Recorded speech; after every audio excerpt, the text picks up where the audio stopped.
Bendito sea el nombre del Señor. Él está con nosotros. Él nos ha bendecido, nos ha llamado a ser parte de su pueblo y su gracia está con nosotros en este momento. Agradecemos al Señor por su infinita misericordia. Él ha sido bueno. Una vez más, estamos para poder compartir la palabra del Señor. Esta palabra que es siempre buena, que siempre edifica, que siempre trae para nuestras vidas gozo, transformación por sobre todas las cosas, porque necesitamos la transformación del Señor en nuestras vidas. Así que vamos a compartir la palabra del Señor en este día y vamos a continuar hablando acerca de el profeta Zacarías. Estamos examinando paso a paso algunos pasajes de las Escrituras y en este caso es la profecía de Zacarías la que estamos examinando. Bueno, vamos a iniciar entonces con la lectura del pasaje. El tema o el título de este pasaje que vamos a leer ahora es de los cuatro carpinteros. En realidad son los 4 cuernos y los 4 carpinteros. Y está en Zacarías capítulo 1, versículo 18 al 21. Allí vamos a encontrarnos con la palabra del Señor. Y la lectura nos dice de la siguiente manera: Después alcé mis ojos y miré, y he aquí 4 cuernos. Y dije al ángel que hablaba conmigo: ¿qué son estos? Y me respondió: estos son los cuernos que dispersaron a Judá, Israel y a Jerusalén. Me mostró luego Jehová 4 carpinteros, y yo dije: ¿qué vienen estos a hacer? Y me respondió diciendo: aquellos son los cuernos que dispersaron a Judá, tanto que ninguno alzó su cabeza, mas estos han venido para hacerlos temblar, para derribar los cuernos de las naciones, que alzaron el cuerno sobre la tierra de Judá para dispersarla. Esta es la lectura de la palabra del Señor. Ahora bien, en primer lugar tenemos que explicar que lo que leemos aquí es un mensaje profético, pero también es un mensaje profético que está inserto en un contexto histórico. Así que cuando nosotros leemos estos pasajes, en lo personal, mi intención no es dar una interpretación acabada acerca de qué significa cada una de las cosas, pero por cierto es necesario dar una explicación de lo que aquí tenemos en esta escritura para poder tener el mensaje final o reconocer cuál es la idea que tiene Dios a través del profeta para poder transmitir a su pueblo, que en este caso es Judá. Es el Judá que ha regresado del cautiverio o del exilio después de 70 años y el mensaje es animarlos, es invitarles a ir adelante, porque se habían desanimado, habían detenido la obra, varias cosas que habían sucedido allí. Entonces tal vez temor también, porque todavía habían algunos que tenían el temor por causa de la opresión Ellos habían vuelto a su tierra, pero estaban todavía bajo la tutela del imperio medo-persa, que los había liberado, pero no liberado enteramente. Entonces todavía estaba en el corazón de las personas la queja o el temor o la interrogante de cómo todavía estamos en esta condición. Entonces, ¿qué vamos a animarnos? Entonces tenemos que examinar algunas cosas y, por cierto, preguntar o responder a las preguntas que el profeta hace en esta visión que está teniendo, ¿no? Lo primero es que en la visión el profeta Zacarías está viendo 4 cuernos. La representación que encontramos muy a menudo en las escrituras acerca de los cuernos es que se trata de gobiernos, se trata de gobernantes, de imperios, de autoridad o personas que están en autoridad, pero que su autoridad, por cierto, es desmedida sobre otros. Los cuernos tienen esta significación en las escrituras. Como dije, no vamos a ir a lo más profundo de esto, sino más bien vamos a encontrarnos con el mensaje sencillo que puede ser útil hoy día para nosotros en nuestra vida personal, familiar o nuestra vida como iglesia. En la historia hay diferentes estudiosos, eruditos, que le dan cierta interpretación o identifican a estos 4 cuernos con ciertos reinos de la historia por los cuales pasó también Judá. Estos se identifican en distintos grupos de acuerdo a la persona que está dándole la interpretación. Algunos dicen que estos cuatro cuernos son el imperio asirio, el imperio babilónico, el imperio medo-persa y tardíamente Roma. Otros en vez de Roma incluyen a Egipto.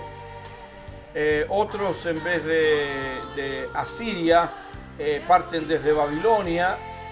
Tal vez un poco asociándolo con la imagen de la estatua del sueño de Nabucodonosor, donde la cabeza de oro era Babilonia. Entonces tienen a Babilonia, los medos persas, los griegos y los romanos.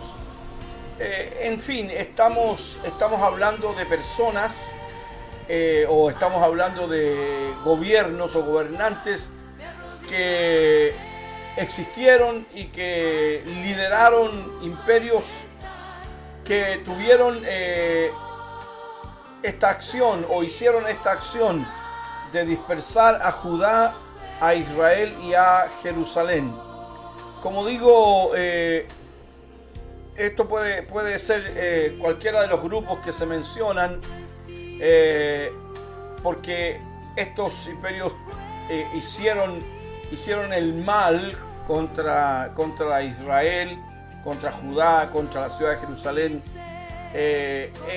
En definitiva, son gobiernos o imperios malvados que actuaron en contra del pueblo de Dios.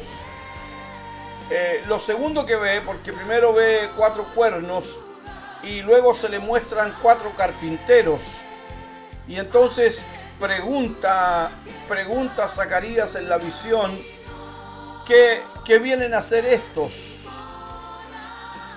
¿Qué vienen a hacer? Entendiendo que son carpinteros. ¿Qué podrían hacer los carpinteros enfrentándose a imperios, ¿no?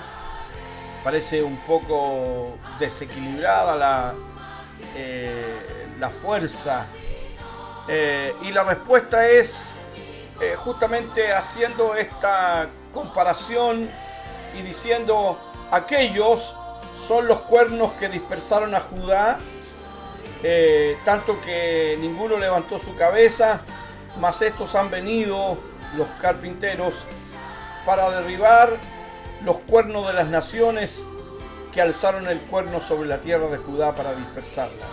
Es decir, la función o la tarea de estos 4 carpinteros es absolutamente contraria a la de los cuernos. Los cuernos destruyeron, los cuernos dispersaron, los cuernos hicieron mal, pero estos carpinteros nos da la idea, nos muestra la idea de restauración, pero además de restauración, de protección, de defensa. No hay más que esto que está escrito. Para ir más allá, nosotros tendríamos que necesariamente asociar esta profecía o esta visión con otras palabras proféticas, tanto del Antiguo Testamento como del Nuevo Testamento, y particularmente del Apocalipsis. Sin embargo, nosotros podemos darnos cuenta que hay cosas que Dios hace y que muchas veces a nosotros no nos parece que es como deberían hacerse. Bueno, claramente porque nosotros no somos dioses y no tenemos el entendimiento, ni la gracia, ni la sabiduría para poder darnos cuenta de que lo que Dios hace es correcto. Sin embargo, tenemos que traer esta palabra a nuestro tiempo, a nuestra realidad, y ponernos en función de lo que hoy día nosotros necesitamos saber y entender para también poner por obra. Bueno, el Señor está consciente de todo lo que ocurre en nuestra vida. El Señor está consciente de que hay situaciones en nuestra vida que vivimos y que necesitan apoyo. El Señor está consciente que cada día nosotros vivimos vulnerados o vulnerables a muchas cosas que nos oprimen o que intentan derribarnos. Entonces necesitamos saber y necesitamos entender claramente qué es lo que Dios hará y cómo es que Dios hará que esas cosas que nos han afectado, que han tenido poder sobre nuestra vida o autoridad sobre nuestra vida, vamos a contrarrestarla y aún más vamos a quitarlas de nosotros para que ya no tengan el efecto que habían producido. Por cierto, nuestra fuerza, nuestro ánimo, nuestras capacidades, nuestra inteligencia no son suficientes y nunca lo serán para que escapemos de todas las cosas que nos amenazan. Necesitamos nosotros las fuerzas del Señor.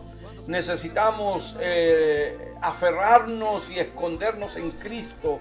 Necesitamos nosotros reconocer que el único todo suficiente y todopoderoso es el Señor, y no hay otro como Él, ni hay otro fuera de Él.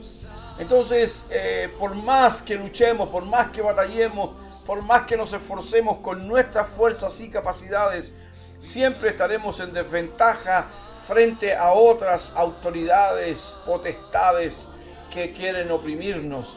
Y entonces por eso que necesitamos recibir o tomar de las herramientas, de las fuerzas, del poder, de la gracia que viene de Jesucristo. Si bien es cierto, estos imperios fueron poderosos en su tiempo y se ensañaron sobre Israel, sobre Judá y sobre Jerusalén, sin embargo, nosotros debemos entender que hay uno que es más poderoso y que está detrás de todas estas fuerzas y sobre todas estas fuerzas para liberarnos de ellas. Si hemos pasado por etapas en nuestra vida donde nos hemos sentido vulnerables y nos hemos sentido oprimidos, Bueno, debemos entender que Dios ha provisto el medio para sacarnos de ese oprobio, de esa opresión, de la vergüenza, del temor, de todo lo que nos afectaba. Entonces el Señor siempre actúa de manera que para nosotros es incomprensible e inconcebible. ¿Cómo unos carpinteros van a destruir imperios grandes y poderosos? Es la pregunta. Bueno, para Dios no hay nada imposible.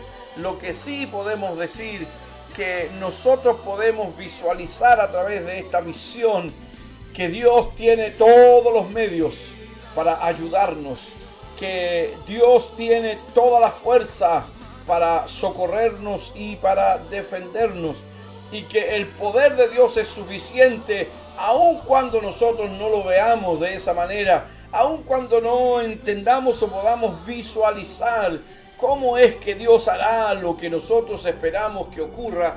Dios siempre lo hará, porque Él tiene misericordia de nosotros y Él hará temblar a todos estos poderes que se han levantado contra nosotros, contra el pueblo de Dios. Bueno, simplemente principios válidos para nuestra vida. Nada más que eso. Porque lo demás, la interpretación profunda, teológica y escatológica, dejémosla para los expertos.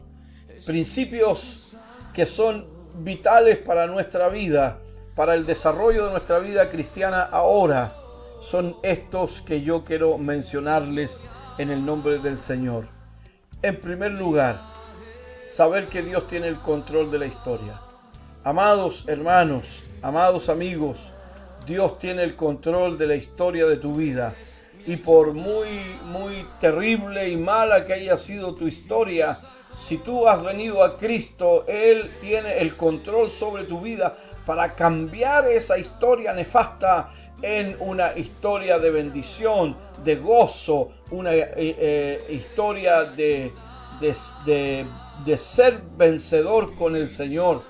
Dios está al control de la historia. Nadie le quitará el control jamás. Siempre Él estará al frente de todas las cosas que ocurren ahora y en el siglo venidero. Segundo, tenemos que decir que Dios sabe todo lo que ha pasado con nosotros. Ante el Señor no hay ninguna cosa que esté oculta. Ante el Señor no se le ha escapado nada. Al Señor no le ha pasado nada por alto. Él sabe lo que tú has vivido. Él sabe lo que yo he vivido. Él sabe cómo lo hemos pasado, cómo ha sido nuestra vida en los días anteriores. Y Él está siempre al control de eso. Y además, Él tiene nuestro futuro en sus manos. Por eso podemos confiar en Él. Número 3. Dios tiene sus medios para poner todo en orden. Si tu vida ha sido un desorden, sujétala a Cristo, pónela a los pies del Señor. Trae tu vida, trae todo lo que tienes a los pies del Señor. Y Él tiene todos los medios suficientes para poner en orden lo que está desordenado. Eso que es un caos en tu vida, el Señor lo ordena ahora mismo. Eso que tú no has podido controlar, el Señor lo controla porque Él tiene el poder para hacerlo.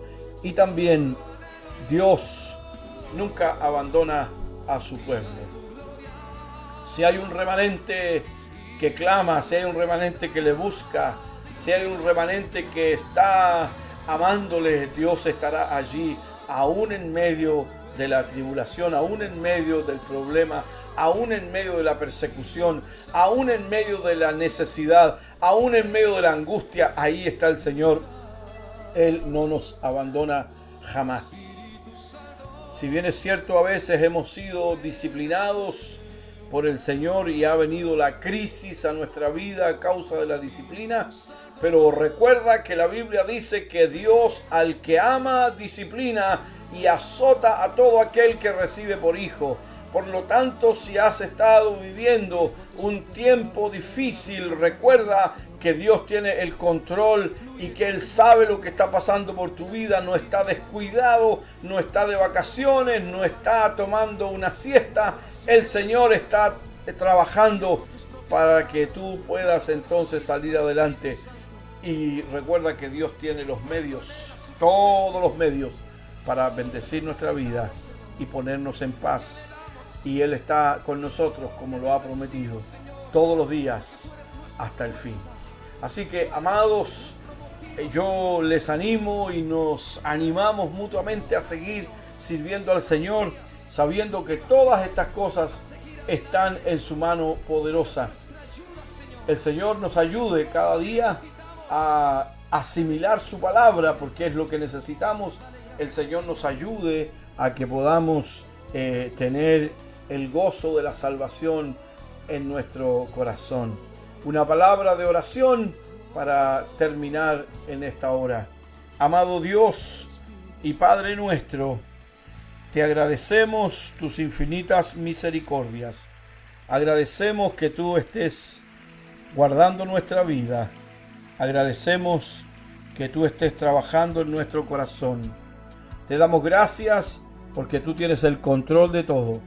Nada se escapa de tu voluntad. Nada se escapa de tu poder. Tú eres el Señor y tienes autoridad en el cielo, en la tierra y debajo de la tierra. Todo está bajo tu mano poderosa. Bendice a tu pueblo, bendice a tus hijos e hijas, bendice a todos aquellos que te aman y que buscan tu rostro. Gracias, gracias Señor por lo que tú has hecho en nuestra vida. Muchas gracias en el nombre de Jesús. Amén. El Señor añada bendición en sus corazones. El Señor les dé la fuerza y les dé la gracia cada día para seguir adelante con Él. Dios les bendiga y nos vemos en la próxima oportunidad. Amén.